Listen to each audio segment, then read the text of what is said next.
What's up? Welcome to another edition of Primarch Purpose. This is a series in which I go in reverse Legion order, giving you my thoughts, opinions, and ideas on what I think the Emperor's ultimate endgame goal for the Primarch project might have been. The Emperor's very long-term goal-oriented. He's not very short-sighted in his stuff, and that is both a boon and a bust. But anyways, so the Primarch project had definite fruit to bear in the long term. We never get to see that come to happen because, well, the heresy happens. So this Ramble series is meant to kind of just be a fun little discussion on what I think perhaps the ultimate reason for the Primarchs being created might have been, what their ultimate endgame goal would have been, should the Great Crusade actually come to a successful conclusion. So we have a bit of a what-if setting to set up for this, which I've gone over many times, and I'll go over it again here. We're looking at an imperial truth-driven imperium with the Emperor alive leading it, following the conclusion of a successful Great Crusade. Now, this doesn't mean that absolutely every planet is colonized by humanity. It does mean that the Crusade is concluded and they have a nice large hold of the galaxy. With that being the case, all the legions are going to be loyal to the Emperor, led by their Primarchs, who are also loyal and alive. And as a result, being an imperial truth-driven imperium, we have a few different setups, right? There are some things that just wouldn't be existing. So the ecclesiarchy and its forces wouldn't exist in an imperial truth-driven imperium, nor would the Inquisition as we know it and its forces. So those wouldn't be around. All Xenos forces we know about would be around. Dark Mechanicum can still be a thing. The corrupting influence of chaos is still out there for standard Imperial Army forces as well. And Chaos Demons are still a threat. The Warp is still a threat, but that's the changes.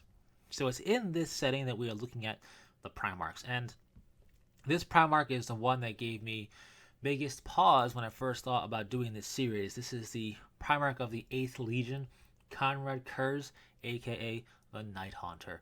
40k super crazy evil Batman, if you will. Now in standard fluff, he falls hard and all that jazz, and he's kind of built and set up in his fluff to be falling hard. So it's a big pill to swallow to keep him loyal. And of all the Primarchs, he is truly damaged goods from the beginning. Angron is a tragic story because it's the Butcher's Nails that screw him up. He could have been a very different, nobler Primarch without the Butcher's Nails. But it's the Butcher's Nails that kind of unhinge him a little bit. Not so for Konrad Curze. It seems like this bun needed more time in the oven, perhaps, or this is a case of why the Emperor wanted to raise the Primarchs around him. Konrad Curze probably needed some real tutelage from the Emperor post his time in incubation, if you will.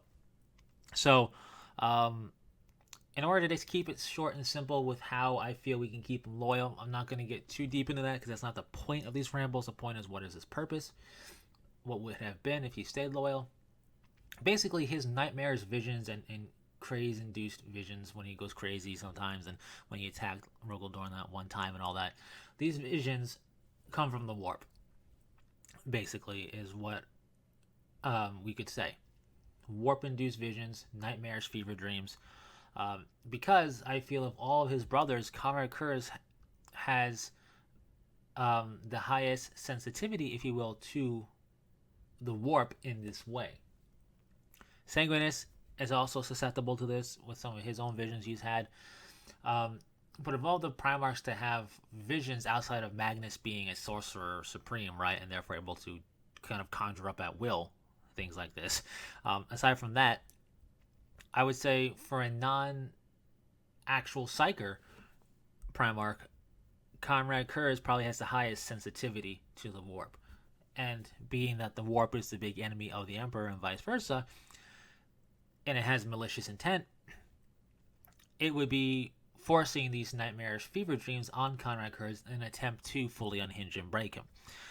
However, in this setting, it does not. Instead, we have the Emperor in conjunction with several Primarchs, basically working together over the course of time, not all at once, but over the course of the Great Crusade. Once he becomes a part of it, they kind of mend this fractured nature in his soul a bit. It doesn't give him control over his dreams. It just helps him understand that these aren't set in stone.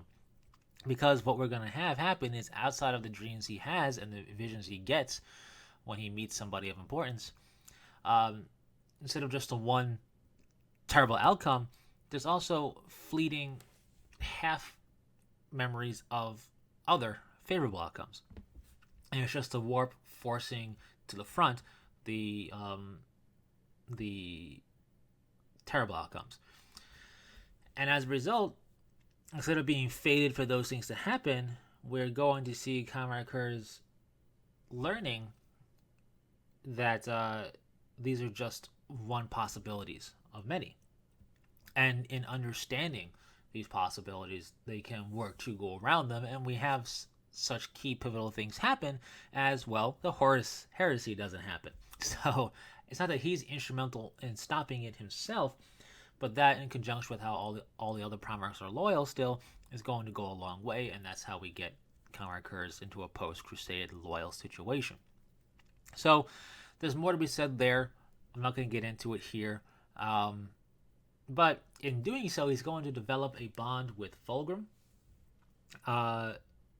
He's going to have a neutral stance with Rogal Dorn as opposed to having attacked him. He would not have done so here. He's also going to have a bit of a favorable stance with Vulcan. So these Primarchs and the Emperor are going to be instrumental in having assisted him, as would have Lorgar. But kind of a neutral overtone there. So anyways, with all that said, it's interesting that he has these visions given the nature of his legion not sharing them. And at the same time, the nature of the fear tactics that he employs and does as the Night Lord's Legion overall leader. Now, another interesting case of Konrad Curze is that he has a very indifferent viewpoint of his legion to the point of basically hating them in standard fluff, or having a real disdain viewpoint of his legion. So for this, he's going to just have a very cold association with his legion, a very kind of a standoffish, uncaring nature, to the point where it allows him to command his legion in such a way, and his legion to carry out orders and other capabilities in such a way that other legions wouldn't. And I think this is important for establishing that fear warfare mentality that the Night Lords have. There's not that kinship bond amongst themselves necessarily with their Primarch that other legions have that would kind of stay a Primarch's hand or halt an order. And this allows them to carry out things that would be horrendous war crimes, but done for the purpose of ending a conflict sooner than if it was just carried out the old-fashioned way. So Konrad Curze is still going to have the Night Haunter persona, kind of his evil Batman persona, if you will. And he adopts this persona in this what-if setting only for the most atrocity-driven campaigns, kind of washing Konrad Curze's hands of it and becoming the Night Haunter. It's kind of similar in the way in which when a Blood Angels legionary becomes part of one of the special formations, they take a new name. So all the sins they commit, if you will, it's not on them, it's on the charge of their station. And then once they leave that and take their name back up again, nothing that they've done there carries over. It's a similar concept with Konrad Curze and the Night Haunter for this theoretical situation. When push comes to shove and some truly heinous things need to happen to stop a campaign from continuing, Konrad Curze goes into Night Haunter mode, if you will. Dons, the cape and the Batman hood and whatever he would don in the 40k sense, and the Night Haunter, resplendent in all of his scary glory, is going to just rip apart the morale of the enemy forces with his legion. So really, I feel the big purpose of Konrad Curze, and therefore by extension his legion, is to be that aspect of fear, to be that whispered story of the night to keep people in line, and to be Judgment's hand when the the elimination of a foe or the capturing an objective just isn't enough, right? When fear needs to be utilized to break the spirit of a force, the Night Lords led by Konrad Curze go to war in such a situation. And given their raw capabilities in that, they're even able to break morale of Xenos to a degree, right? Of certain Xenos. Tyranids, it wouldn't work out at all. But Eldar type forces, they could definitely break some spirit there, potentially. Even orcs. You could break this orc's will to fight, and you can do it with fear tactics. You just have to, adjust it accordingly.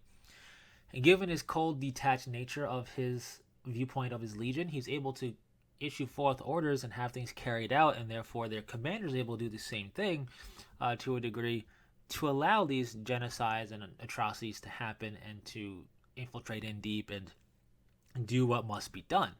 At least we can use that as fluff reasoning. But I think his secondary role is that of a quasi-oracle. I feel if he was allowed to grow up and learn from the Emperor without being scattered across the galaxy from him, his oracle role might have taken a bigger turn because he would be more in control of it.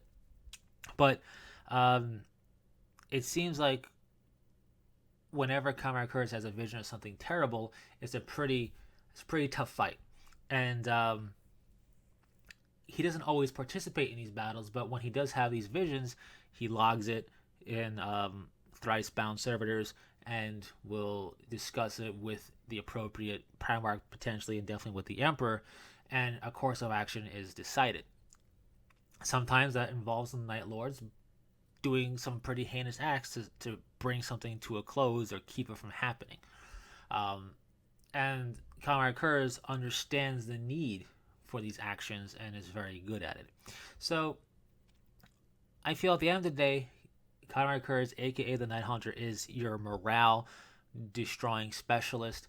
He is your aspect of fear in war made manifest with him and his legion, and that's his purpose. He is a dark blade to be unsheathed only when necessary, in any real public sense, and otherwise it's shadow campaigns and the like. So there are legions that you want the public to see all the time, and there are legions you definitely don't. And Konrad Curze and his legion is definitely one of those legions you don't want them to see all the time. And in fact, part of their effectiveness is that you don't. And when you do see them, well, you did something very, very bad. So in a way, Konrad Curze's purpose, I think, is in a very dark, grimdark, twisted sense of justice and security. Able to achieve such manners through breaking the enemy's own sense of safety net and morale. So that's my thoughts for Konrad Curze. He's an interesting Primarch. He's definitely the damaged good Primarch in standard fluff, and I think part of that is because the fluff sets up him to be traitor. Part of the problem, and this is going to be a brief tangent here to come up in its own ramble in earnest, part of the problem of 40k's fluff with these Primarchs is that they're set in stone to go a certain way, and that's not the problem. The problem is the fluff is all written to kind of just push them down that path. Magnus is a good example of, I think, fluff done pretty well to showcase kind of the tragic nature of his fall. We see that. We see Lorgar kind of go down a path as well. But for some of these Primarchs, some of these more supportive role Primarchs, like Konrad Curze, like Angron and the like, all things conspire just to push them down the path of traitordom.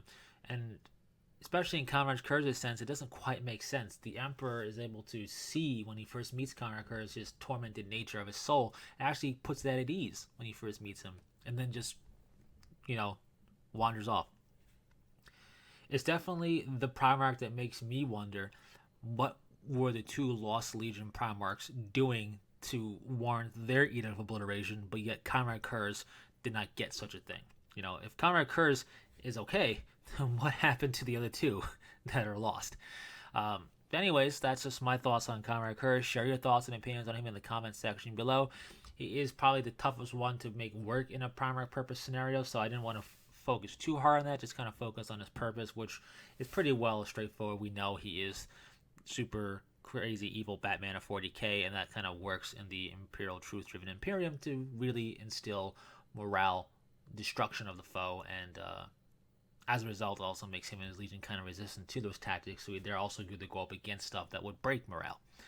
Anyways, that's it. Thanks for sticking through it, and until the next one, take it easy.